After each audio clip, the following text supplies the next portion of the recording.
BP apparatus, commonly हम लोग जो देखते हैं वो एलिमेंटल मरकरी होता है। एलिमेंटल मरकरी का मतलब कि वो जो होता है वो सिल्वरी लिक्विड टाइप की है, और वो हार्मलेस होती है। क्यों? क्योंकि इसका एब्जॉर्प्शन बहुत पुअर होता है। अगर मान लीजिए कोई इंजेस्ट भी कर ले गया उसको, तो यूजुअली उसे टॉक्सिसिटी डेवलप नहीं होती, और उसका एब्डोमेन में एज इट इज वो एक्सक्रीट आउट हो जाती है, उसका एब्जॉर्प्शन नहीं हो पाता। लेकिन अगर मरकरी की वेपर है, तो उससे जो है एक्यूट टॉक्सिसिटी डेवलप हो जाए, क्योंकि जब हम वेपर्स को इनहेल करते हैं तो वो इजिली डिजॉल्व हो जाती है ना, और सर्कुलेशन में आ जाता है, तो उससे जो है एक्यूट टॉक्सिसिटी डेवलप हो सकती है। तो मरकरी के साल्ट्स देख लेते हैं, टॉक्सिक कंपाउंड्स कौन कौन से होते हैं ना।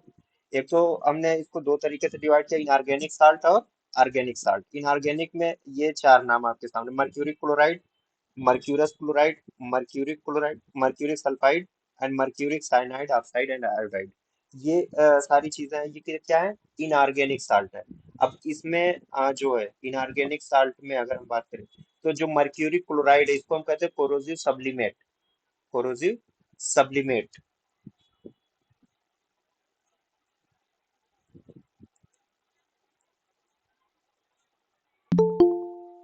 और ये जो होता है कोरोसिव सब्लिमेट या mercuric chloride, it is the most toxic form, है ना।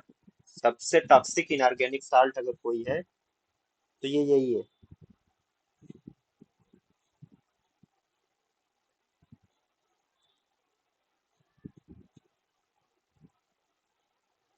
अच्छा, एक चीज तो होगी सबसे टॉक्सिक इनऑर्गेनिक साल्ट है। दूसरी चीज ये एक्यूट पॉइजनिंग का सबसे कॉमनेस्ट काज क्या होगा? वो भी यही है, मर्क्यूरी क्लोराइड ही है most common cause of acute poisoning.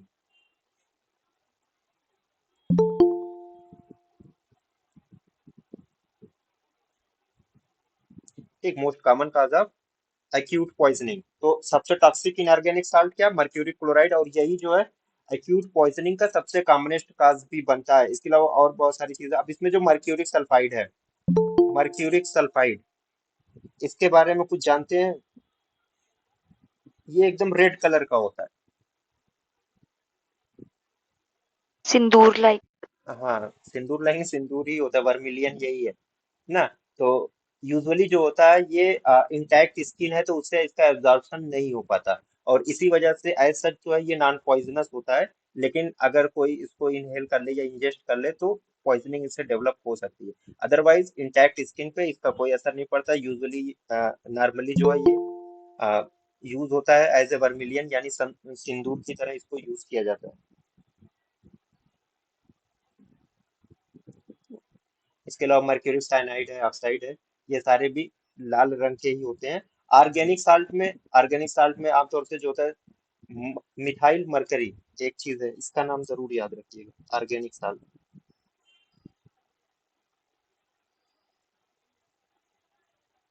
अच्छा, हम लोग बार बार पढ़ते हैं इनऑर्गेनिक और ऑर्गेनिक, कैसे इसको डिफरेंशिएट करते हैं?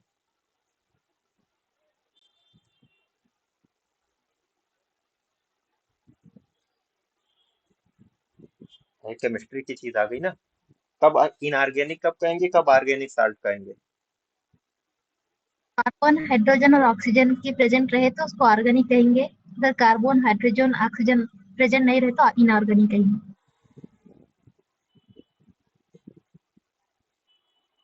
ठीक है ना। देखिए थोड़ा सा यही जानने को, अगर किसी में कार्बन चेन प्रेजेंट है तो वो ऑर्गेनिक साल्ट हो जाता है, और एब्सेंस ऑफ कार्बन चेन वो इनऑर्गेनिक साल्ट में चला जाता है। तो इतना ध्यान रहना चाहिए। और मिथाइल मरकरी के बारे में एक चीज याद रखिएगा, जो methyl mercury, it is the most toxic form of mercury. ये मोस्ट टॉक्सिक है। अब सिंपल सी चीज है, दो जगह मैंने लिखा, एक तो मोस्ट टॉक्सिक यहाँ भी है, बट ये क्या है, इनऑर्गेनिक साल्ट्स में इतने सारे साल्ट हैं, इनमें अगर कोई पूछे कि सबसे टॉक्सिक कौन सा है, तो वो मर्क्यूरी क्लोराइड है, कोरोसिव सब्लिमेट। ओवरऑल सबसे टॉक्सिक जो होगा वो मिथाइल मरकरी होता है।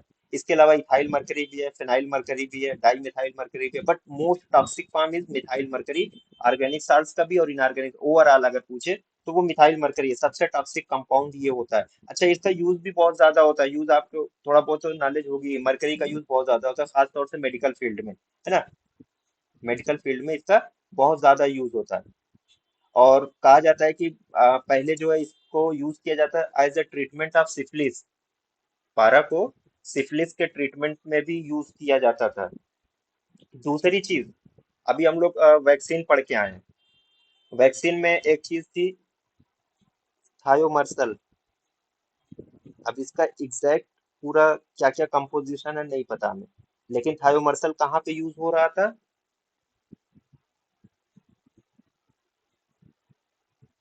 डीपीटी। डीपीटी वैक्सीन में ना, डीपीटी वैक्सीन में थायोमर्सल को यूज किया जाता था, किस लिए? As a preservative. प्रिजर्वेटिव, है ना, एज ए प्रिजर्वेटिव। अब इस थायोमर्सल का थोड़ा सा जब कंपोजिशन में आया, तो यहाँ पे पाया गया कि थायोमर्सल के कंपोजिशन में मरकरी भी होती है। मरकरी भी होती है इस थायोमर्सल के कंपोजिशन में। तो ना चाहते हुए भी मरकरी का एक्सपोजर शुरू में ही होने लगता है। अ, बच्चों में ही इसका एक्सपोजर हो जाता है मरकरी का, क्योंकि थायोमर्सल में इसका एक कंपाउंड जो होता है वो मरकरी भी होता है। ठीक है। अब इंडस्ट्रियल यूज में अगर हम बात करें तो थर्मामीटर बनाने में, बैरोमीटर, ना, या इसी तरीके से और जैसे बीपी apparatus है, तो इन सब में इसका यूज किया जाता है नॉर्मली। कुछ जगहों पे अगर हम बात करें तो इसको पेंटिंग्स में भी, क्योंकि इसके कलर की वजह से एज ए पेंट भी यूज करते हैं, और जर्मिसाइड और इंसेक्टिसाइड में भी इसका यूज होता है। ठीक। अब यूजुअली इसका एब्जॉर्प्शन कहाँ से होता है? तो सबसे ज्यादा इसका एब्जॉर्प्शन कहाँ से होगा? जीआईटी से होता है। उसके बाद अगर वेपर फॉर्म में है तो रेस्पिरेटरी ट्रैक्ट से होता है ना। और दूसरी खास बात क्या है, एब्जॉर्प्शन के बाद ये डायरेक्टली एक्सक्रीट आउट नहीं होता, बल्कि ये क्या करता है, जितनी भी टिश्यूज है बॉडी की, और खास तौर से जो विसराज हैं, लाइक लीवर है, किडनीज है, स्प्लीन्स है, या इवन बोन्स है, वहां पे ये जाके डिपॉजिट हो जाता है ना। सबसे ज्यादा डिपॉजिट। और जब इनहेल किया जब इसकी वेपर्स को इनहेल किया जाता है, तो मैक्सिमम कंसंट्रेशन कहाँ पे होना चाहिए? वाया ब्लड ये सबसे ज्यादा पहुंचता है ब्रेन में। इसका मैक्सिमम कंसंट्रेशन इनहेलेशन फॉर्म में कहाँ पे पाया जाता है? ब्रेन में पाया जाता है। अब मेन रूट क्या है एक्सक्रीशन का, यानी बाहर निकलने का? तो मेन रूट जो होता है इसका एक्सक्रीशन का, वो होता है किडनीज वाया यूरिन। उसके बाद इसका जो दूसरा सेकंड मोस्ट कॉमन रूट है वो है लीवर। कैसे निकलता है? बाइल के थ्रू। बाइल के थ्रू। और थर्ड, और या कह लीजिए कि सबसे कम जो है वाया फीसेस ना, वाया फीसेस। अब इसकी जो पॉइजनिंग होती है, एक्यूट पॉइजनिंग की बात कर लीजिए, तो उसको ओवरऑल जो ऐसे जो पॉइजनिंग या जो साइन एंड सिम्टम्स डेवलप होते हैं एक्यूट पॉइजनिंग के, उसको कहा जाता है मर्क्यूरियलिज्म।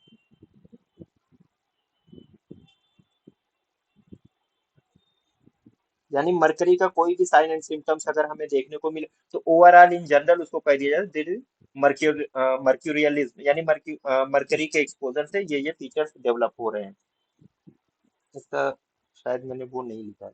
खैर बता देता हूँ इसका। जब हम मरकरी का इंजेक्शन होता है, यानी जब कोई उसको इंजेस्ट कर लेता है, निगलता है मर्क्यूरिक साल्ट्स का, तो जाहिर सी बात है मेटल है। ये क्या है? एक मेटल है। तो जब इसका सिम्टम्स होगा, सबसे पहला सिम्टम जो होगा, ओरल रूट से ले रहा है अगर कोई, तो मेटेलिक टेस्ट। सबसे पहली चीज क्या मिलेगी? Metallic taste. General sign and symptoms है ये, मेटेलिक टेस्ट मिलेगा। दूसरा क्या होगा? थ्रोट में उसको ऐसा लगेगा जैसे उसका थ्रोट में, यानी ये कहे हलक में उसके फंदा लग रहा है, जिसको कहा जाता है feeling of constriction in the throat. आवाज उसकी बदल जाएगी, hoarseness of voice. Harshness of voice. अब जो उसका माउथ है, टंग है ना, वो अंदर का जितना भी थ्रोट का पूरा एरिया है वो कैसा हो जाएगा? कोरोडेड हो जाएगा, कोरोजन हो जाएगा वहां पे ना। और जो म्यूकस मेम्ब्रेन होगी वो ग्रेइश व्हाइट कलर की हो जाती है। ग्रेइश व्हाइट कलर का म्यूकस मेम्ब्रेन देखने को मिलता है। दूसरी चीज, from mouth to stomach. From mouth to stomach, burning pain, burning sensation का उसे पेन फील होगा, जो ज्यादातर जो है वो रेडिएट करता है कहाँ पे? All over the abdomen. और साथ ही साथ फिर क्या हो जाता है? Nazia and vomiting. अब वोमिटस में क्या चीज निकल के आनी चाहिए ना? जैसे अगर कोरोजन हो रहा है, मान लीजिए, पहले ही हमने बता दिया कि कोरोजन हो रहा है, तो क्या चीजें निकल के आएंगी वोमिटस में? एक तो जो म्यूकस मेम्ब्रेन है वो ग्रेइश व्हाइट कलर की। जाहिर सी बात है कि जब इसका कोरोजन होगा, उसी म्यूकस मेम्ब्रेन जब वो कोरोड होके बाहर छिल के बाहर की तरफ निकलेगी, तो थोड़ा सा वोमिटस कैसा होना चाहिए? ग्रेइश कलर का होना चाहिए, है ना। ग्रेइश कलर का म्यूकस आ रहा है तो म्यूकाइड हो जाएगा, सीधी सी बात है। उसी से मिला के होगा ग्रेइश म्यूकाइड। और साथ ही साथ, क्योंकि जब कोरोजन होगा तो थोड़ी बहुत जो है वो हेमरेज भी होगा, ब्लीडिंग भी होगी, तो थोड़ा बहुत ब्लड ब्लड भी या ब्लड की थ्रेड्स भी उसी वोमिटस के थ्रू बाहर की तरफ निकल के आएंगी। अब इसके बाद इतनी सारी चीजें हो गई, अब इसके बाद शुरू होता है main feature, followed by, this is called as diarrhoea. और उसमें अक्सर जो है ब्लड भी होता है, तो इसलिए इसके फीचर्स जो होते हैं एक्यूट मर्करी पॉइजनिंग के, वो रिजेंबल किससे कर जाते हैं, गैस्ट्रोएंटराइटिस से।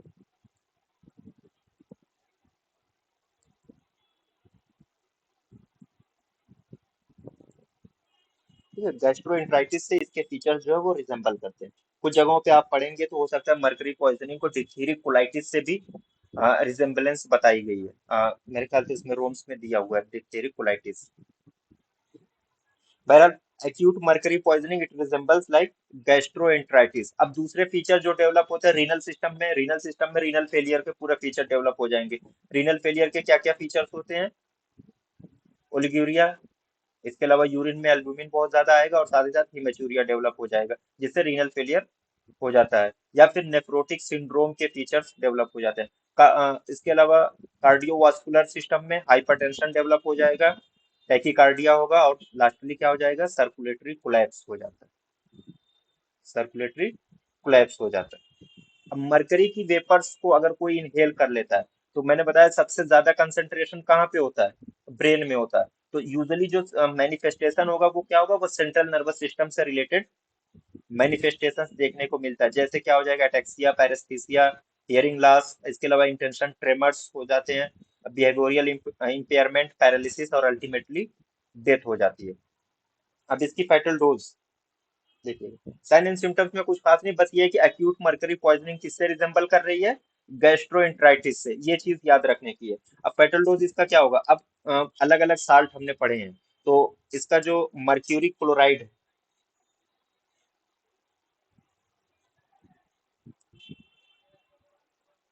मर्क्यूरिक क्लोराइड, इसकी जो फेटल डोज होती है 1 to 4 ग्राम, 1 से 4 ग्राम होती है इसकी फेटल डोज मर्क्यूरिक क्लोराइड की। अब मोस्ट टॉक्सिक फॉर्म कौन सा है, सबसे toxic form of mercury, methyl mercury. Methyl methyl mercury. तो इसका भी देख लीजिए, मिथाइल मर्करी इसकी सबसे कम होती है। मिथाइल मर्करी की जो होती है वो 10 to 60 मिलीग्राम पर केजी,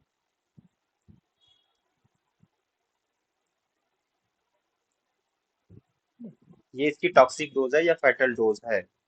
और मर्करी वेपर की अगर हम बात करें तो 10 मिलीग्राम पर मीटर क्यूब।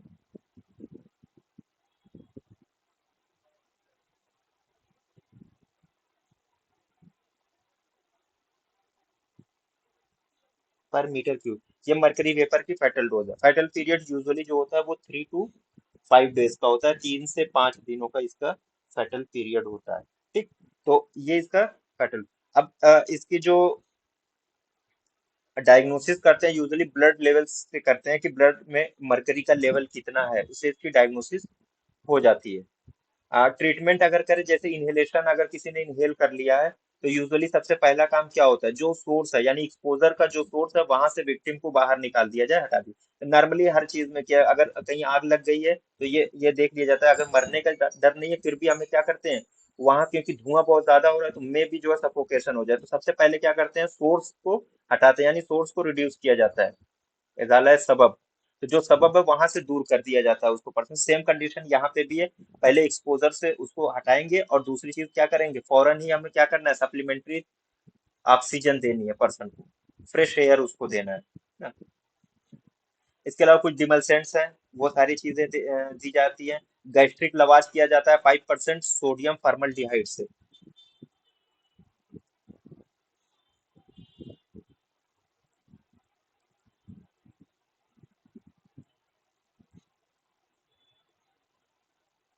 सोडियम फॉर्मल्डिहाइड से गैस्ट्रिक लवाज करते हैं, 5% सोल्यूशन बनाया जाता है इसका। डिमल्सेंट में यूजुअली जो यूज किया जाता है वो एक वाइट्स मिल्क, या फिर अगर हम बात करें, जब हमने यूनिवर्सल एंटीडोट पढ़ा था तो उसमें एक चीज थी एक्टिवेटेड चारकोल। एक्टिवेटेड चारकोल क्या काम करते हैं, या डिमल्सेंट यूजुअली क्या काम करते हैं, ये प्रेसिपिटेट कर देता है किसको, मरकरी को। जब प्रेसिपिटेट कर देगा तो वो यूजुअली जो है फिर फीसेस के थ्रू एक्सक्रीट आउट हो जाता है, तो एक्टिवेटेड चारकोल को भी इसमें यूज किया जाता है। एमसिस कभी नहीं कराएंगे इसमें। यानी कि पेशेंट को वोमिटिंग नहीं कराते इसमें। क्यों? क्योंकि एलिमेंटल मरकरी है, उससे फर्दर जो है और क्या परेशानी हो सकती है, कोरोसिव इंजरी जो है वो बढ़ सकती है, यानी कोरोजन जो है वो और ज्यादा हो सकता है। अब इसका एंटीडोट क्या होगा?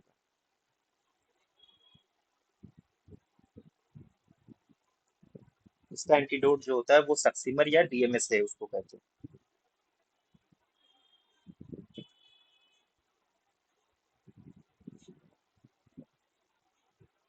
ये इसका एंटीडोट होता है एक्यूट मर्करी पॉइजनिंग का ना। इसके अलावा सिम्टोमेटिक ट्रीटमेंट करना है। पोस्टमार्टम फाइंडिंग्स में क्या क्या चीजें मिलेंगी? तो एक चीज तो याद रखिएगा, ज्यादातर जो मेटेलिक पॉइजन्स होते हैं यूजुअली ये क्या करते हैं, जितने विसराज होते हैं वो क्या करते हैं, वो स्वेल कर जाते हैं, उसमें कंजेशन बहुत ज्यादा हो जाता है। सेम कंडीशन यहाँ पे भी है। लीवर की बात अगर हम करेंगे तो लीवर जो है वो बहुत ज्यादा कैसा हो जाएगा, कंजेस्टेड होगा, और वहां पे क्लाउडी स्वेलिंग या फैटी डिजेनरेशन देखने को मिलेगा। सेम कंडीशन हार्ट में होगी, हार्ट में फैटी डिजेनरेशन देखने को मिलेगा और सब इंडोकार्डियल हेमरेज भी मिल जाएगा। जीआईटी में, जीआईटी के म्यूकोजा में क्या काम करेगा यहाँ पे, वहाँ इंफ्लामेटरी चेंजेस हमें देखने को, कंजेशन तो होगा ही होगा, साथ ही साथ कोरोजन किस कलर का होगा, ग्रेइश, है ना, ग्रेइश कलर का कोरोजन होगा। इसी से तो वोमिटस का कलर भी ग्रेइश हो रहा था ना। इसी तरीके से अल्सरेशन भी हमें देखने को मिला। अब किडनीज में क्या चेंजेस आएंगे? किडनीज में सबसे इंपॉर्टेंट चेंज जो होता है वो मेम्ब्रेनस ग्लोमेरुलोपैथी डेवलप हो सकती है।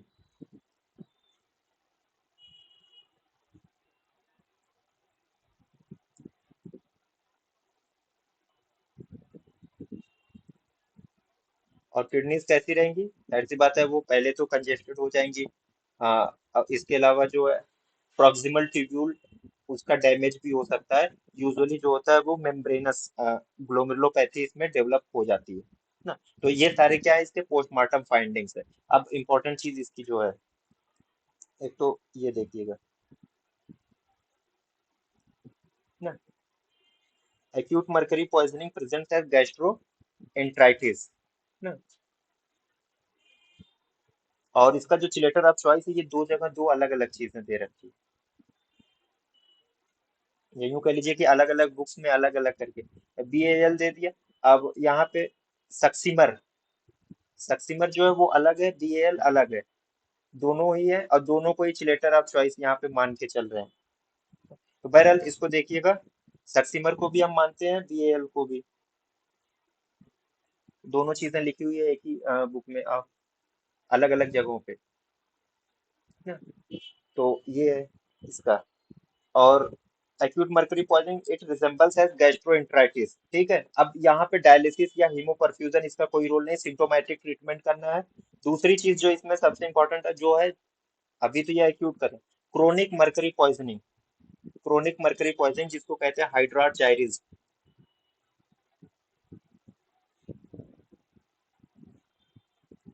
हाइड्रा जायरिस, है ना। क्रोनिक पॉइजनिंग होती कैसे है, क्रोनिक पॉइजनिंग होती कैसे है? एक तो मान लीजिए कोई फैक्ट्री में काम कर रहे हैं जहाँ मरकरी से रिलेटेड चीजें बन रही है या मरकरी से रिलेटेड काम हो रहा है, तो वो एक्सीडेंटल क्या हो रहा है, एब्जॉर्प्शन होता है, उसका होता रहा कंटिन्यूअसली। या थेरोपेटिक यूज में जैसे सिफिलिस के ट्रीटमेंट के लिए पहले यूज होती थी, तो ज्यादा ही जो डोज थी उससे ज्यादा ले लिया या ज्यादा दिनों तक ड्यूरेशन उसकी हो गई, तो कंटिन्यूअसली थेरापेटिक यूज उसका होता रहा। Large dose acute toxicity develop हो रही थी, हुई थी, उससे किसी तरीके से रिकवरी हुई, लेकिन वो क्या था, अभी टिश्यूज में वो उसका वो पड़ा हुआ था, तो उससे भी हो सकता है ना। या फिर कोई मरकरी का आइंटमेंट कोई बहुत लंबे टाइम से एक्सटर्नल अप्लाई कर रहा था, तो उससे भी हो सकता था ना। अब कुछ ऐसे कंट्रीज हैं, कुछ ऐसे कंट्रीज हैं लाइक US है या जापान है, तो वहां पे सी फूड का इस्तेमाल बहुत ज्यादा लोग करते हैं। तो कंटामिनेटेड फिश अगर है, यानी जो आसपास का पानी अगर वहां पे मरकरी का कंटामिनेशन है, किसमें, वाटर बॉडीज में, और उन फिशेस को कोई ज्यादा दिनों तक अगर कंज्यूम कर रहा है, तो उनसे भी मरकरी की टॉक्सिसिटी जो डेवलप हो जाती है। और खासतौर से वो क्रोनिक मरकरी, क्योंकि वो धीरे धीरे जो है वो बॉडी में एक्यूमुलेट होता है, तो क्रोनिक मरकरी पॉइजनिंग के सिम्टम्स देखने को मिलते हैं। अब सिम्टम्स क्या क्या है, इतने सारे सिम्टम्स हैं इसके ना। हैटर्स शेक, जिंजिवोस्टोमाटाइटिस है, मर्क्यूरियल लेंटिस या मिनीमाटा डिजीज, एरिथिस, रीनल चेंजेस है, सेरेब्रल पाल्सी है, अर्टिकेरिया है, पिंक डिजीज, रैशेज, या इंटेंशन ट्रेमर्स इसको कहते हैं। क्या कहते हैं? Intention tremors. अब इंटेंशन ट्रेमर्स के और बहुत सारे नाम है। इंटेंशन ट्रेमर्स के बहुत सारे नाम है। कौन कौन से हैं?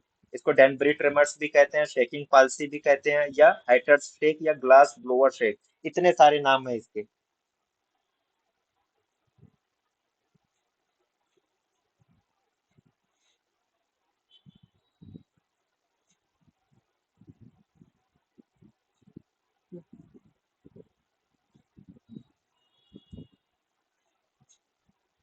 डैनबरी ट्रेमर्स है, शेकिंग पाल्सी भी इसी को कहते हैं, blower shake, glass blower shake, या हाइटर शेक ना। और अगर कोई ये पूछे कि या इंटेंशन ट्रेमर्स जो मरकरी क्रोनिक मरकरी पॉइजनिंग में डेवलप हो रहे हैं, इसका सबसे सीवियर फॉर्म क्या होता है? तो सीवियर फॉर्म जो होता है ट्रेमर्स का, उसको कहा जाता है कंकशन मर्क्यूरियल मर्क्यूराइलिस।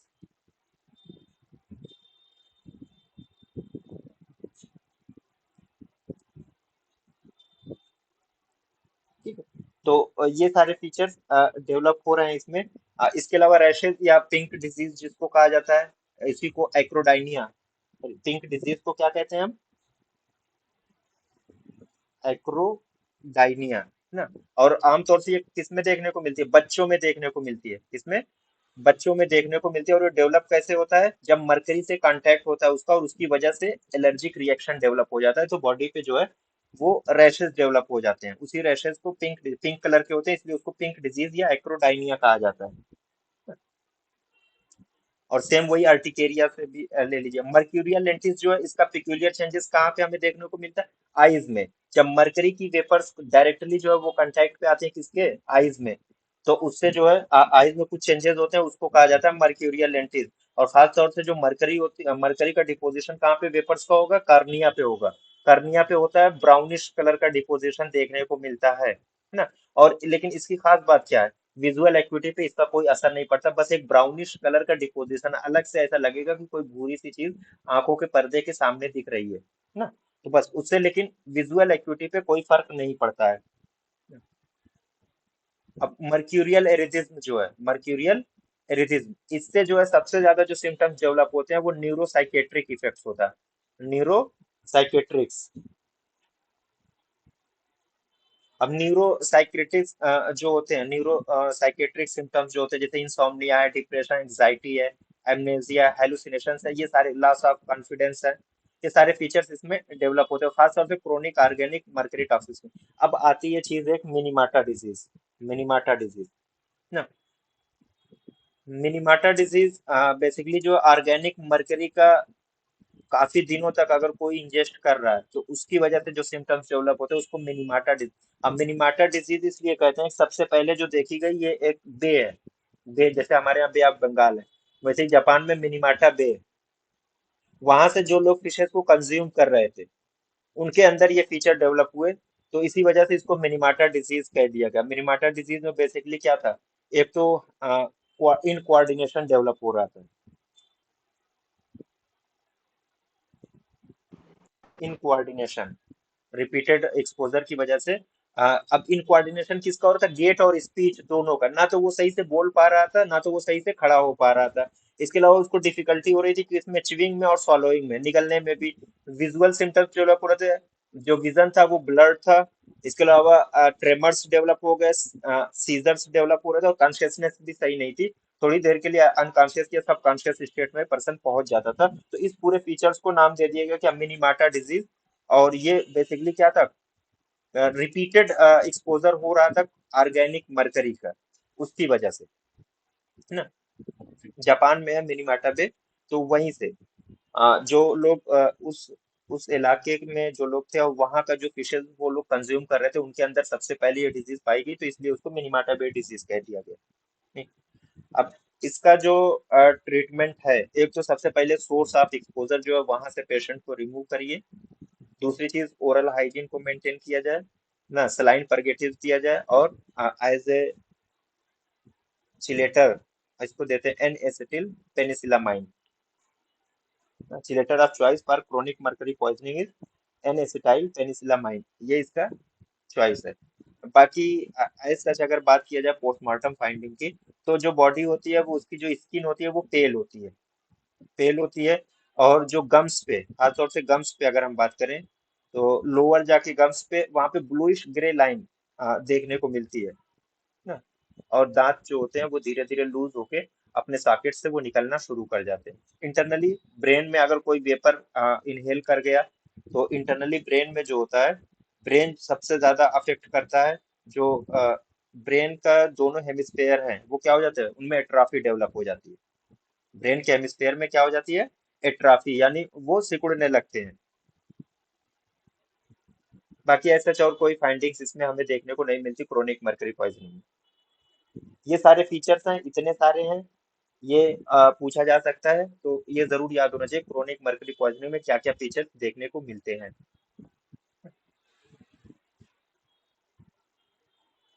अब आइए लेड।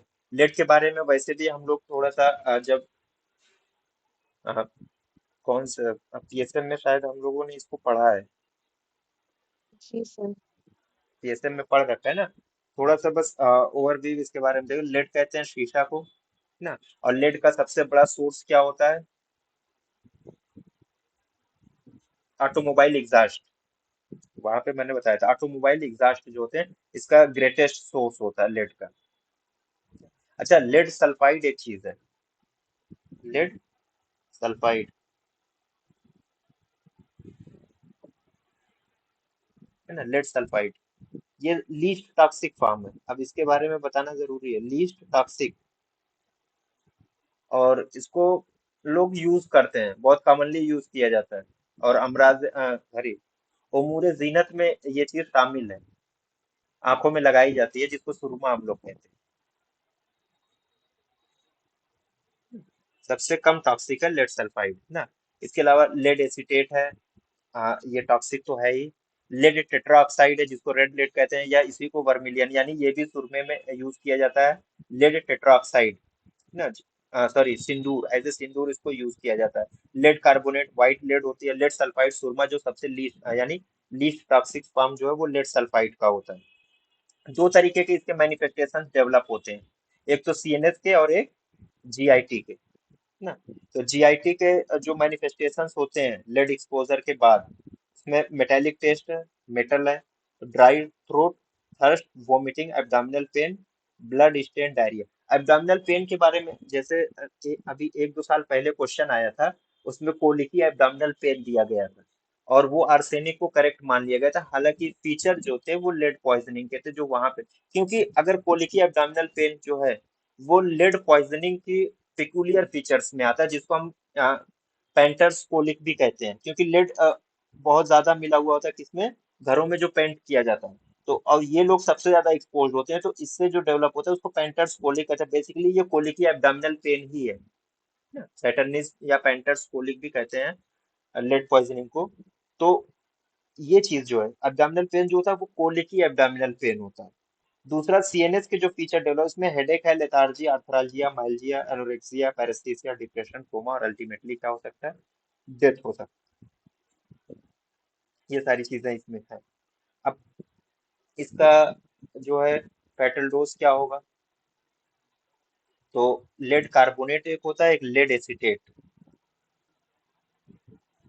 वैसे तो मुझे नहीं लगता कि फैटल डोज कभी पूछी जाएगी, बहरहाल। लेड कार्बोनेट का कितना है, 40 ग्राम।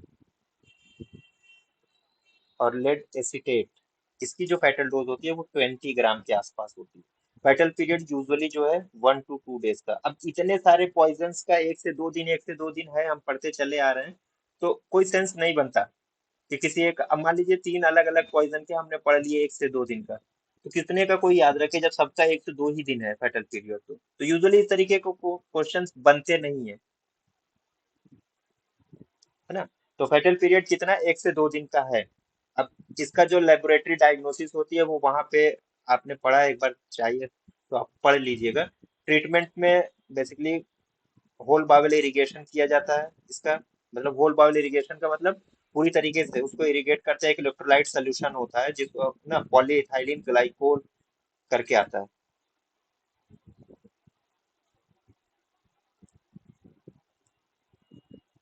ग्लाइकॉल।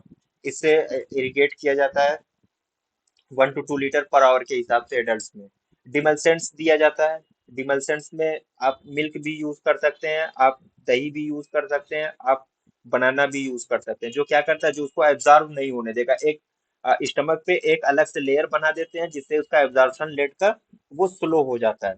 अब इसके अलावा ईडीटीए, कैल्शियम ईडीटीए जो होता है, कैल्शियम डाई सोडियम ईडीटीए, यानी ethylene diamine tetra acetic acid, ये इसका क्या है, चिलेटर्स है। कुछ लोग ना ब्रिटिश एंटीलेगिसाइड भी इसमें यूज कर देते हैं। ये चीज हो गई। पोस्टमार्टम फाइंडिंग एज सच कुछ नहीं है, बस ये है कि लेड पॉइजनिंग अगर हो रही है तो उसमें राइगर मोर्टिस जो है वो बहुत जल्दी अपीयर हो जाती है, बहुत जल्दी सेट हो जाती है राइगर मोर्टिस। अब आइए क्रोनिक लेड पॉइजनिंग ना, क्रोनिक लेड पॉइजनिंग जिसको कहा ही जाता है कोलिक ऑफ पेंटस या पेंटर्स कोलिक ना। अब लेड में क्या होता है, लेड में एक चीज याद रखिएगा, कॉम्बिनेस्ट हैवी मेटल जो टॉक्सिसिटी प्रोड्यूस करता है वो लेड है।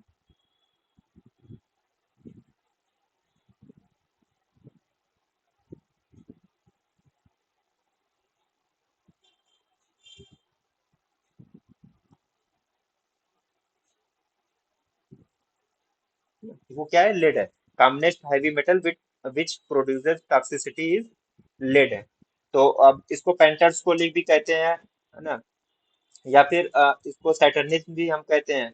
और ये क्यूमुलेटिव पॉइजन है, धीरे धीरे ये क्या करता है, बोन में ये एक्यूमुलेट होता रहता है। अब किस शक्ल में एक्यूमुलेट होगा बोन्स में, एज ए लेड फास्फेट या लेड कार्बोनेट, लेड फास्फेट या लेड कार्बोनेट। और यूजुअली जो होता है लेड का दो फॉर्म है, लेकिन मोस्ट कॉमन सोर्स है क्या है लेड का,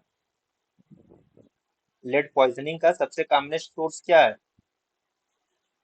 ऑटोमोबाइल एग्जॉस्ट।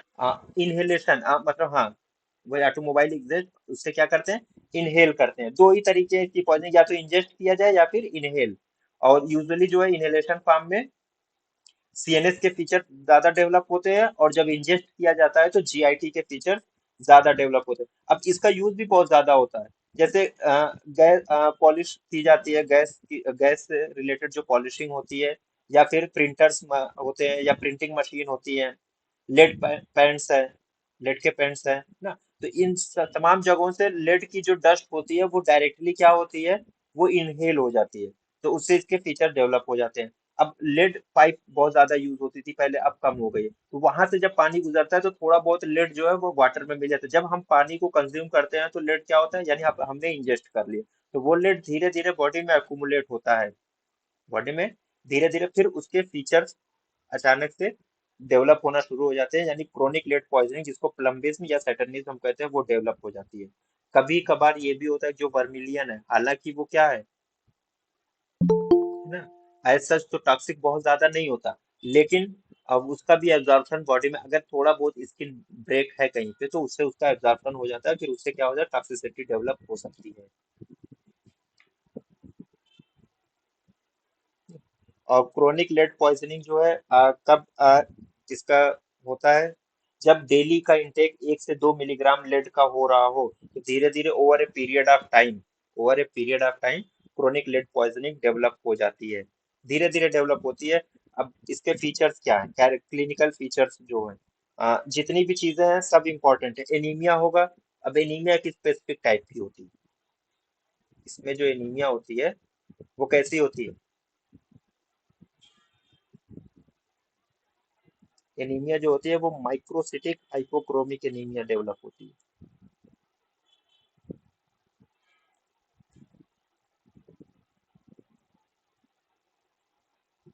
ना, microcytic hypochromic. Burtonian line, Burton line भी इसको हम लोग कहते हैं। बर्टोनियन लाइन क्या है, गम्स में मिलती है ब्लूइश कलर की लाइन। हाँ ब्लैक, ब्लैक कलर की जो है ब्लू लाइन जो है वो सीन होती है कहाँ पे, जो गम्स का जिंजिवल सरफेस है ना, वहां पे देखने को मिलती है। तो बर्टोनियन लाइन है। इसके अलावा कोलिक, यानी एब्डामेन में कोलिक की पेन होगा।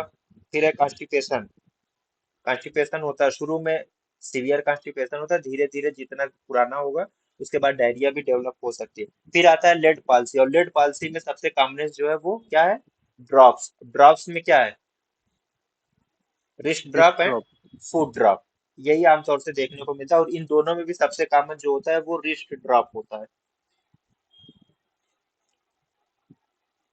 हो गया, रिस्ट ड्रॉप होता है। फिर एक चीज यहाँ पे नीचे देखिएगा, फेशियल पैलर दिया हुआ है।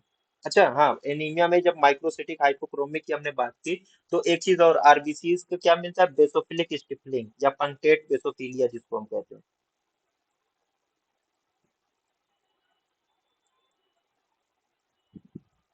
बेसोफिलिक स्टिफलिंग ऑफ आरबीसीज या पंक्टेट बेसोफिलिया है ना।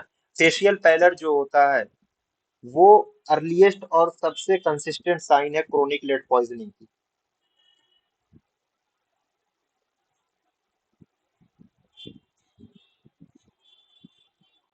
ऑक्यूपेशनल डिसीज में एक बार इसको देख लीजिएगा ना, वहां पे पूरा बहुत डिटेल में है इसके ना। और ये कहा जाता है कि रिप्रोडक्टिव सिस्टम में इसका असर पड़ता है, और यूजुअली जो है स्टेरिलिटी डेवलप हो जाती है,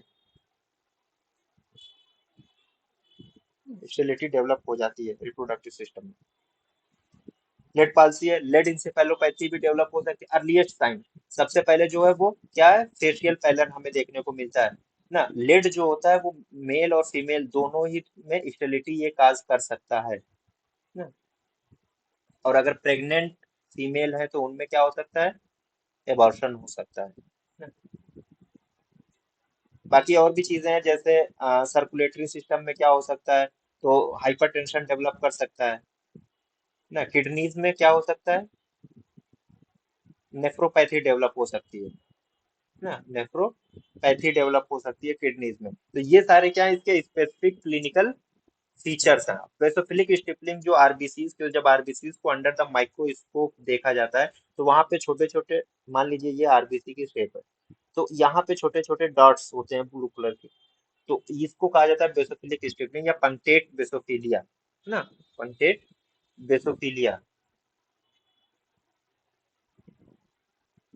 ये इसका इसी तरीके से इसको याद करना भी हो तो ABCDEFGH इस तरीके से भी करके याद किया जा सकता है।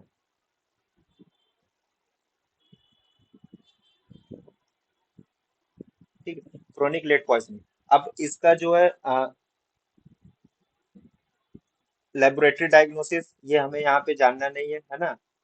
लेबोरेटरी डायग्नोसिस जो है वो वहां पे पढ़ लीजिएगा एक बार, आपको मिल जाएगा।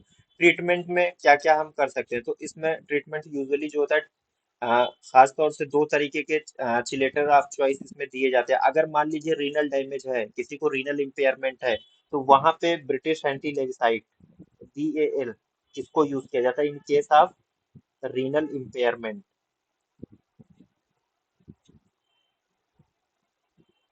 ना। और यूजुअली नॉर्मली क्या करते हैं, कैल्शियम डाइसोडियम EDTA,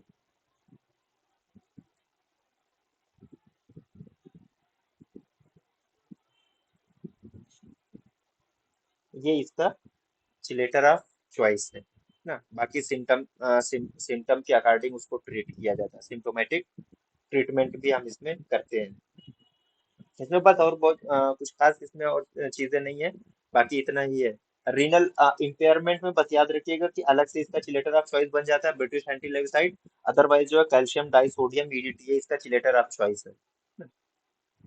एनीमिया किस तरीके की होती है, माइक्रोसिटिक हाइपोक्रोमिक एनीमिया इसमें देखने को मिलती है। अब आइए इसके बाद जो है कापर, बहुत ज्यादा इसमें कुछ नहीं है। कापर किसको कहते हैं हम, हिंदी में इसका क्या नाम है,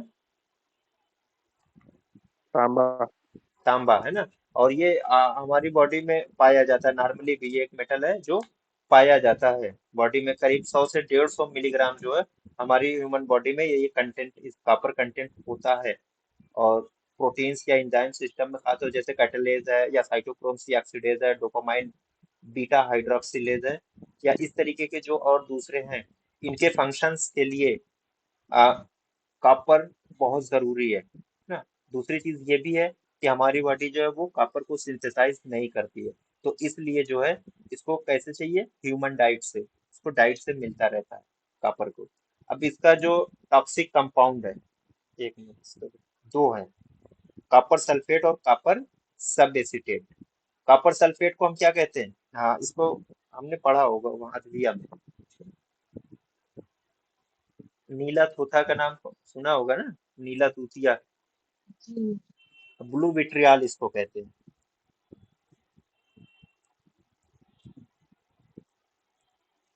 अच्छा, ब्लू विट्रियल ये हो गया। इसके अलावा आयल ऑफ विट्रियल हम पढ़ चुके हैं, वो क्या था? Sulphuric acid. सल्फ्यूरिक एसिड, है ना। तो नीला तूतिया या कॉपर सल्फेट या ब्लू स्टोन, ब्लू विट्रियल, नीला तूता, जो भी आप लोग कह लीजिए। एक ये चीज है। दूसरा क्या है? कॉपर सब एसीटेट, जिसको कॉपर वर्डिग्रीस या इसका नाम जो है वर्डिग्रीस भी होता है। ये क्या है? ये इसके टॉक्सिक कंपाउंड है। ये इसका टॉक्सिक कंपाउंड है।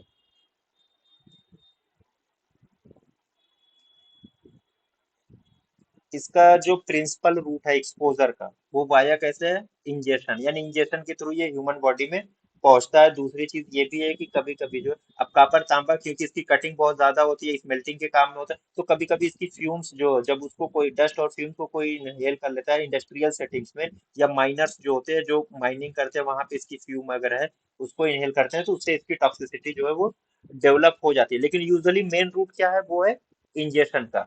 और मैक्सिमम एब्जॉर्प्शन जो कॉपर का होता है वो कहाँ पे होता है? स्टमक और जेजुनम में।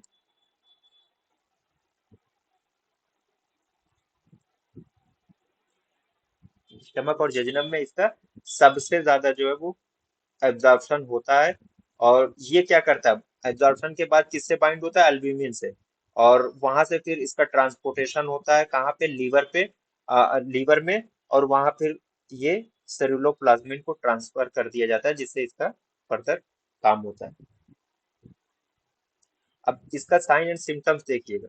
Sign and symptoms, colicky abdominal pain यहाँ पे भी है, क्रैम्प्स हैं, ओलिगुरिया देखने को मिल रहा है हमें, पैरालिसिस ऑफ लिम्स, परस्पायरेशन यानी स्वेटिंग बहुत ज्यादा हो रही है, एमेसिस, वोमिटिंग, रैप्डोमायोलिसिस, है ना। रैप्डोमायोलिसिस यानी मसल्स का, मसल्स से रिलेटेड जो भी फीचर्स हैं वो इसमें डेवलप हो रहे हैं। इतनी सारी चीजें हो रही हैं। अब इसमें एक चीज रहेगी, इसमें जब इसका असर कहाँ पे पड़ रहा है? लीवर पे, क्योंकि लीवर में ही इसका क्या हो रहा है? वहीं पे इसका जो है फॉर्म चेंज हो रही है, या यूं कह लीजिए कि लीवर में जाके ये मेटाबोलाइज हो रहा है। तो लीवर में इसका असर जो होता है, वो सबसे पहला असर जो होता है वो जॉन्डिस डेवलप होती है। जॉन्डिस। दूसरा जो है, लीवर का साइज बढ़ने लगता है और वहाँ टेंडरनेस हो जाती है, यानी टेंडर हिपेटोमेगैली।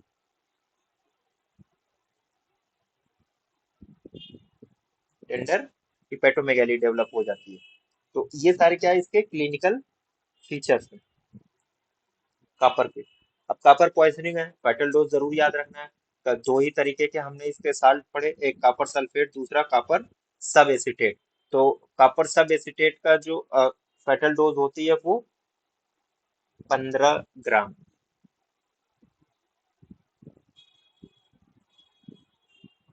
15 ग्राम। और कॉपर सल्फेट इसका जो होता है वो 10 to 20 ग्राम। फेटल पीरियड 18 से 24 घंटे, 18 to 24 आवर्स। अब इसका जो है कोई आ, आमतौर से इसका जो ट्रीटमेंट किया जाता है, एक तो गैस्ट्रिक लवाज बहुत इंपॉर्टेंट इसमें। गैस्ट्रिक लवाज वो किससे करते हैं? 1% पोटेशियम फेर्रोसाइनाइड से करते हैं।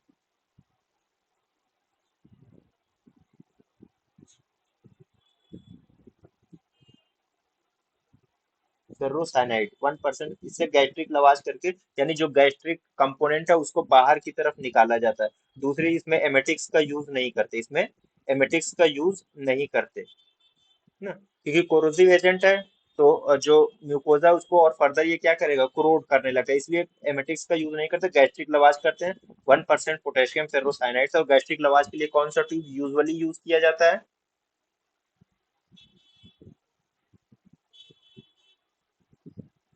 बोआस ट्यूब या इवाल्व ट्यूब लिविंग इसको कहते हैं लिविंग ना। टू। हाँ, हेरेंस ट्यूब। डिमलसेंट का यूज कर सकते हैं, जितने भी मेटेलिक पॉइजन है उसमें हम डिमलसेंट्स का यूज करते हैं। जैसे एक वाइट है, मिल्क है, ये क्या करते हैं? ये एक आउटर कवरिंग, एक तो सेफ, इसको एब्जॉर्ब नहीं होने देते ना। दूसरे ये क्या करते हैं? कॉपर है ना, तो कॉपर के साथ ये बाइंड हो जाता है, कॉपर को फर्दर जो है वो मेटाबोलाइज या एब्जॉर्प्शन नहीं होने। दूसरे इसको परगेशन के लिए, यानी इंटेस्टाइन से जल्दी से पॉइजन को रिमूव करने के लिए परगेशन कराया जाता है, किससे? कैस्टर ऑयल से। कैस्टर ऑयल से। अब चिलेटिंग एजेंट क्या है? D penicillamine.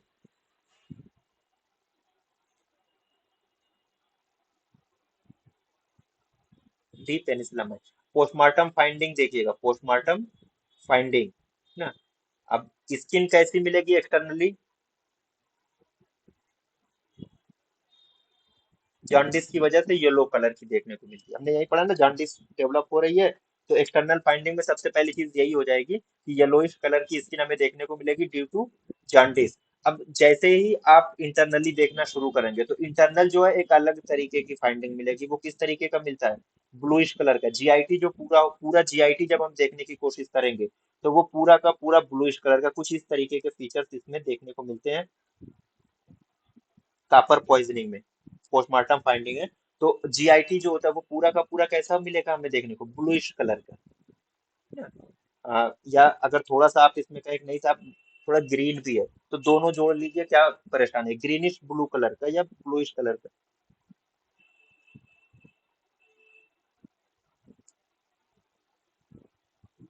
ना ब्लूइश कलर का। इस तरीके की पूरी जीआईटी हमें देखने को मिलती है। अब स्टमक में अगर अलग अलग आप जाएंगे तो फिर वही तमाम विसरास जो होंगे वो कैसे मिलेंगे? कंजेस्टेड हमें देखने को मिलते हैं ना। साथ ही साथ किडनीज की बात करेंगे हम, किडनीज में एक्यूट प्रॉक्सिमल ट्यूबुलर नेक्रोसिस देखने को मिलती है।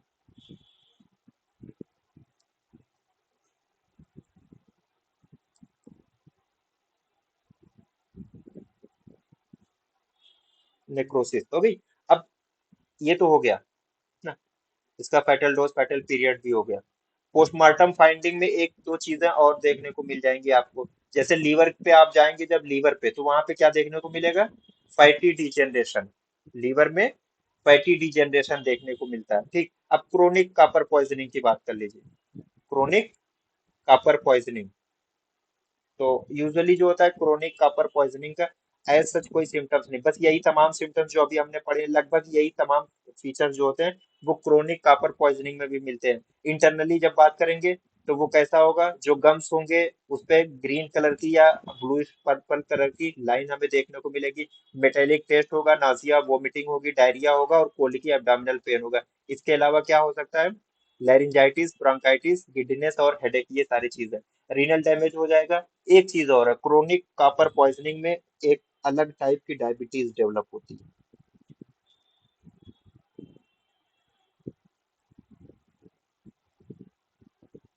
और वो कौन सी डायबिटीज है? जिस उसका नाम दिया गया ब्रॉन्ज डायबिटीज, ना ब्रॉन्ज डायबिटीज ना। क्रोनिक कापर पॉइजनिंग में ब्रॉन्ज डायबिटीज भी देखने को हमें मिल सकती है। इसके अलावा स्किन कैसी मिलेगी? जैसे अभी पहले हमने पढ़ा था, जॉन्डिस डेवलप हो चुकी होगी, है ना? जॉन्डिस वहां पे तो स्किन का कलर कैसा मिलेगा? येलोइश कलर का मिलेगा। अब एक चीज है, अभी खैर वो चीज तो हमने नहीं पढ़ा है। जितने भी मेटल्स हैं अगर इनकी फ्यूम्स हैं, मेटल कटिंग हो रही है या माइंस हो रहे, माइंस में कोई काम कर रहा है, फ्यूम्स को जब इनहेल करते हैं तो एक ऑर्गेनाइज्ड टाइप का फीवर डेवलप होता है। अनऑर्गेनाइज्ड इसलिए कहते हैं कि उसका कोई पैटर्न नहीं होता, कभी बहुत तेज होगा, कभी बहुत हल्का होगा और दूसरे फीचर साथ में लेके आएगा। उसको कहते हैं मेटल फ्यूम फीवर।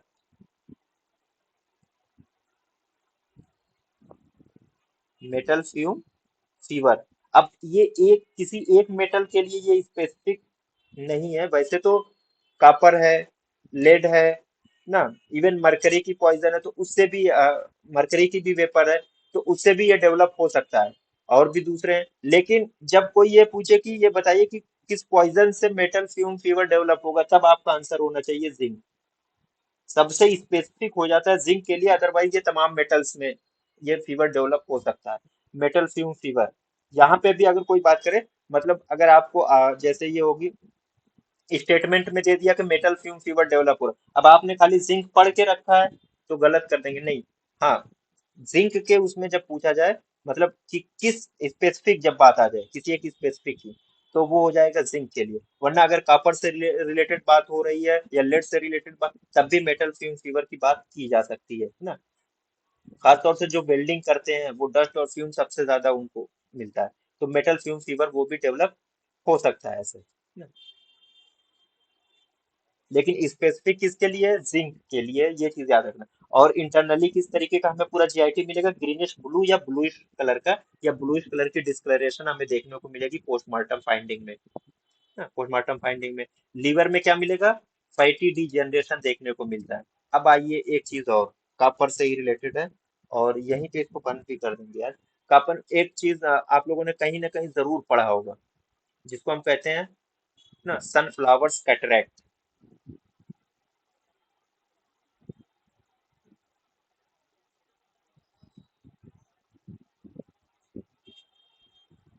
अब ये सनफ्लावर कैटरैक्ट आ गया नई चीज।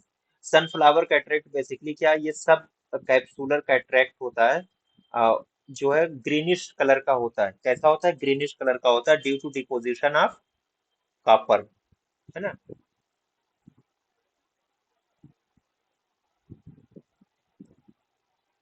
ठीक है, तो सब कोई पूछे सनफ्लावर कैटरैक्ट किस में मिलता है? कॉपर पॉइजनिंग में देखने को मिलेगा। एक चीज ये हो गई।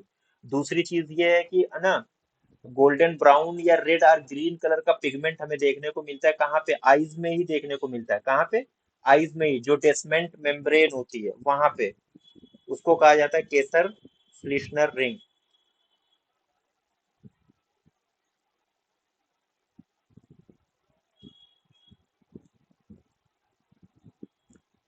ये भी आईज में मिलती है, किसमें? कॉपर की पॉइजनिंग में। सनफ्लावर कैटरेक्ट आइज में मिल रहा था, वो भी मिल रहा है ना। तो ये कुछ चीजें हैं जो अलग से कॉपर से ही रिलेटेड थी। सनफ्लावर कैटरेक्ट याद रखिएगा। दूसरे केसर फ्लिशनर रिंग। अच्छा, दो तरीके की रिंग होती है। एक तो ये पूरा नाम दे दिए केसर फ्लिशनर रिंग, ये कॉपर पॉइजनिंग। एक और रिंग होती है मेरे ख्याल से, उसका नाम है सिर्फ ना फ्लिशनर, शायद हट जाता है, आयरन से रिलेटेड है, सिड्रोसिस में या किसी उसमें।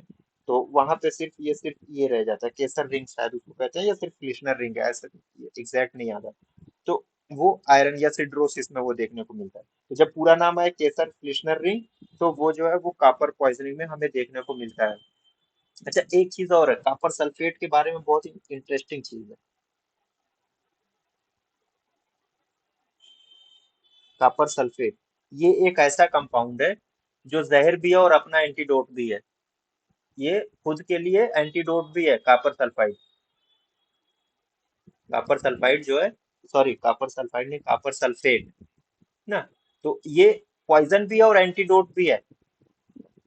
पॉइजन भी है और एंटीडोट भी है। अच्छा, अब हमने इसका कलर देख रहे हैं आप, इसके जीआईटी का है इस तरीके का कलर। तो वोमिटस का कलर कैसा होना चाहिए? वो भी सेम ऐसा ही होना चाहिए। कॉपर सल्फेट की पॉइजनिंग अगर हो रही है, तो उसमें जो वोमिटस है उसका कलर क्या होगा? वो भी ग्रीनिश ब्लू कलर का हो जाएगा। ग्रीनिश ब्लू कलर का हो जाता है। ठीक है। और डी पेनिसिलामाइन क्या है इसका? चिलेटर ऑफ चॉइस है। चिलेटर ऑफ चॉइस है। तो ये सारे थे, ये कॉपर हो गया। अभी कुछ बड़े बड़े अब पॉइजन है, जैसे ऑपोइड्स हैं, या अल्कोहल है, धतूरा है ना। और साथ ही साथ जो है स्नेक पॉइजन। अभी ये मेरे ख्याल से 2-3 लेक्चर और लगेगा। वैसे कंटिन्यू लेक्चर चलेगा, 2 से 3 लेक्चर में ये अब फिनिश हो जाएगा। कल मैम ने तो आज अनएक्सपेक्टेड क्लास ले ली, वरना ये था कि दिन में भी पढ़ाते। बहरहाल, हाँ देखेंगे। कल कल मैम की क्लास नहीं है ना? नहीं। चलिए ठीक है। तो कल बहरहाल डिपार्टमेंट जाना, अगर टाइम से आ गए तो दिन में, नहीं तो शाम में जरूर क्लास होगी। और आप लोग पढ़िएगा, थोड़ा स्नेक के बारे में पढ़ लीजिएगा, स्नेक्स के बारे में, अल्कोहल, ऑपोइड्स ना, या ओपियम की जो पॉइजनिंग हो रही है वो, और अल्कोहल पॉइजनिंग, और स्नेक्स के बारे में। तो मोती सर का तबीयत के बारे में पता चला क्या? नहीं यार, हमने हमारा जो पूरा सर्कल है, हमने हर किसी से बात कर ली। वो मतलब उन्होंने मुझे एक सिर्फ वॉइस मैसेज किया था 4 दिन पहले, उसके बाद से मैंने कई मैसेज कर दिए, साहब हुआ क्या, कुछ तो बता दो। तो फिर कोई रिस्पांस नहीं। कल मैंने देखा यहाँ ग्रुप पे, कल या आज शायद उन्होंने कुछ सेंड किया, फिर मैंने मैसेज किया, कोई रिस्पांस नहीं। इनके जितने भी करीबी या दूर के जो भी जानने वाले थे हम लोगों के पूरे सर्कल में, हमने हर किसी से बात की, तो सब यही कह रहे हैं कि यार कांटेक्ट ही नहीं हो पा रहा है, वो किसी से बात ही नहीं, फोन ही नहीं उठा रहा है वो बंदा। तो अब समझ में नहीं आ रहा हुआ क्या है एक्चुअल में। बस इन्होंने एक मैसेज मुझे ये किया था कि अभी मैं फिलहाल अ, बहुत ज्यादा कुछ नहीं बता सकता कि मेरे क्या परेशानी है या क्या हालत है, बाद में आपको बताऊंगा। फिलहाल आप कोचिंग को संभालते रहिए। उन्होंने मुझसे बस इतना ही मैसेज किया, वॉइस मैसेज है उनका। बाकी मैंने उसके बाद बहुत सारे लोगों को, एक हशीर भाई करके हैं, बहुत करीब के हैं इनके, हमदर्द से वो एमडी कर रहे हैं, मैंने उनको भी फोन कराया। मैंने कहा भाई कुछ आपको जानकारी है? तो कह रहे हैं यार मैं भी परेशान हूँ, मुझसे भी बहुत दिनों से नहीं बात हुई है।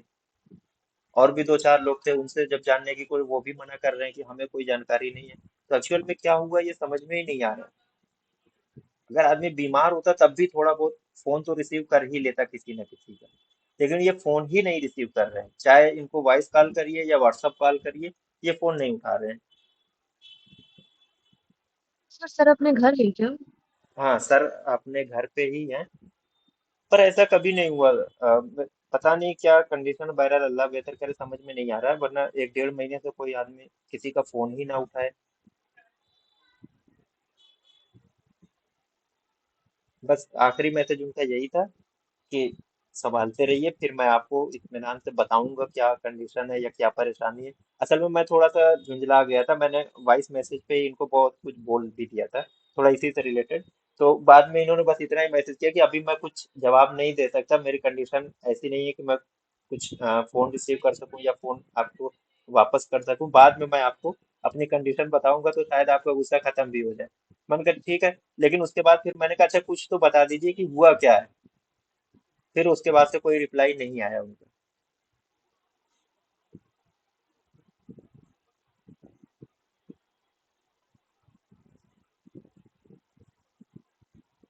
देखते हैं, अल्लाह बेहतर करेगा। कुछ दिनों में हो सकता है 2 4 10 दिन लगे। बात तो होनी चाहिए, जरूरी है, कोशिश डेली करते हैं। सर कहाँ रहते हैं सर? मोती सर का घर वहाँ है, बस्ती।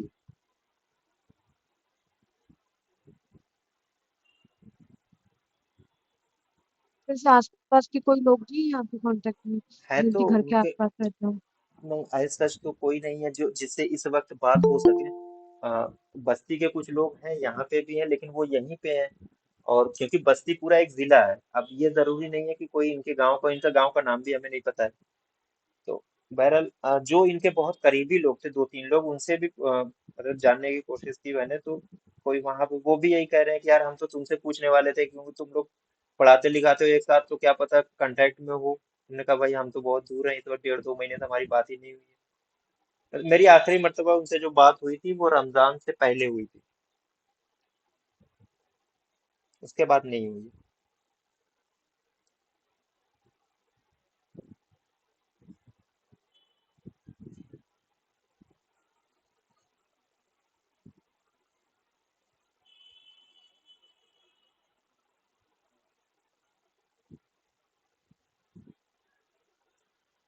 बहरहाल चलिए, आप लोग उन्होंने वीडियो शेयर कर दी है, पढ़ते रहिए।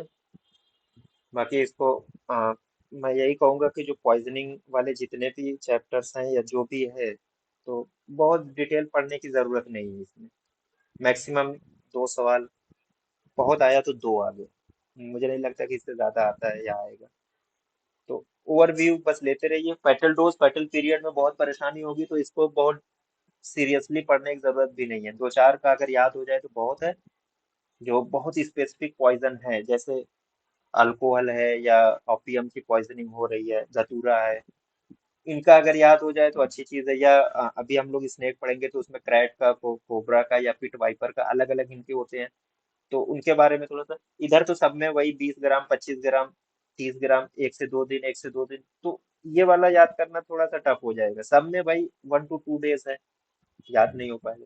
हाँ स्पेसिफिक फाइंडिंग है, जैसे कॉपर सल्फेट के बारे में हमने बताया कि ये क्या है, जहर भी है, अपना एंटीडोट भी है ना, जहर भी है, एंटीडोट भी है। पोस्टमार्टम फाइंडिंग में ग्रीनिश ब्लू कलर का पाया जा रहा है कॉपर में। सनफ्लावर कैटरेक्ट किसी ने पूछ दिया, या केसर फ्लिशनर रिंग आईज में डेसमेंट मेम्ब्रेन पे बनती है, इसमें कॉपर पॉइजनिंग में बन रही है। तो ये सारी चीजें, या फिर पूरा स्किन जो है वो कैसी दिख रही है, हमें येलोइश कलर की दिख रही है। कुछ चीजें होती है, वही याद करने की होती है और वही पूछा भी जाता है। अब कोलिकी एब्डोमिनल पेन यहाँ कॉपर में भी दिया हुआ है। Colicky abdominal pen arsenic poisoning में भी दिया। कोलिकी एब्डोमिनल पेन किसमें दिया, लेड में भी दिया है। और लेड को पेंटर्स कोलिक या सैटर्निस, उसका नाम ही है।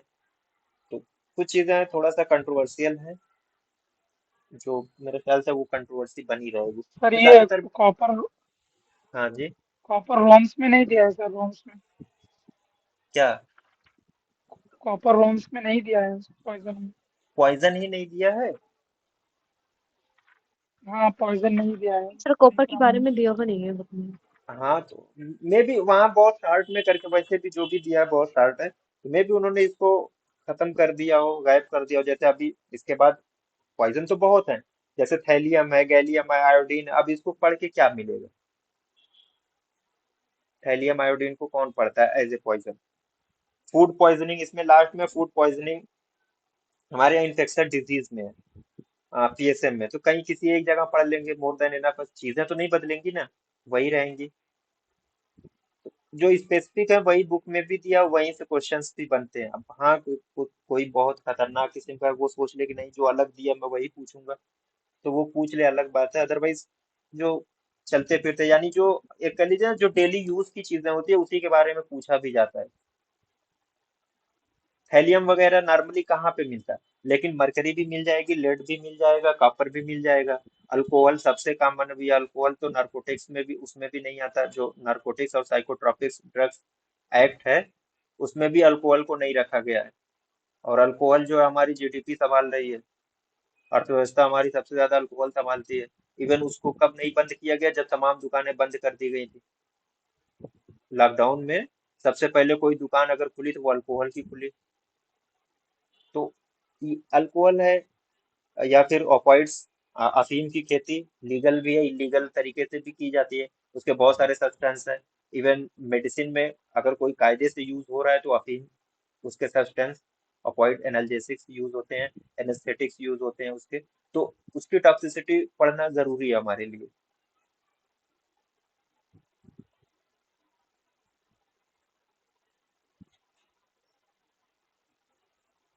ठीक है। और जहर के बारे में थोड़ा सा तो जानना ही पड़ेगा।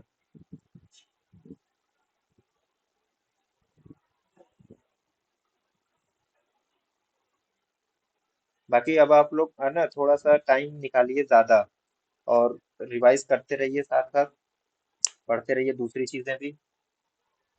जो पढ़ा दिया गया है वो भी, और जो नई चीजें हैं जो आपको लग रहा है आपने नहीं पढ़ा, उसको कम से कम थोड़ा बहुत तो देख लीजिए। सर इस बार तो एग्जाम भी लग रही है, वो आगे बढ़ जाएगा ना।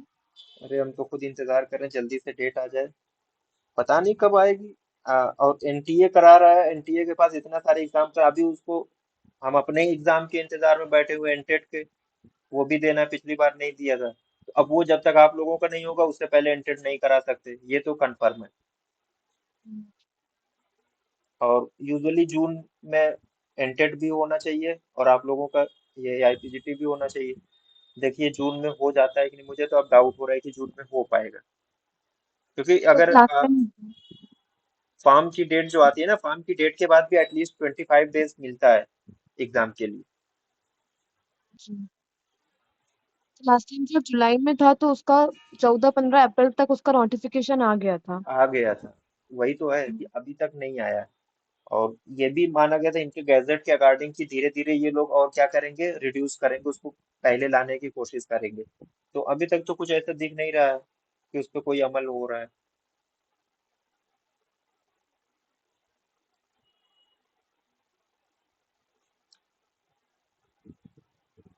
बहरहाल आप लोग अपनी तैयारी करते रहिए, जब भी डेट आएगी, आनी तो है ही, एग्जाम तो होगा ही। तो अपने आप से ये रहे कि हाँ हम पूरा फुल तैयार है। तो जो मोटी मोटी चीजें होती हैं बुक्स में, चाहे कोई भी बुक पढ़िए, जो जहाँ पे जो चीज अंडरलाइन है या बहुत मतलब बोल्ड लेटर में लिखा गया है या कलरफुल लेटर में है, वो चीज नहीं भूलना चाहिए, क्योंकि वो होता है ना, वो सबसे इम्पोर्टेंट चीज है।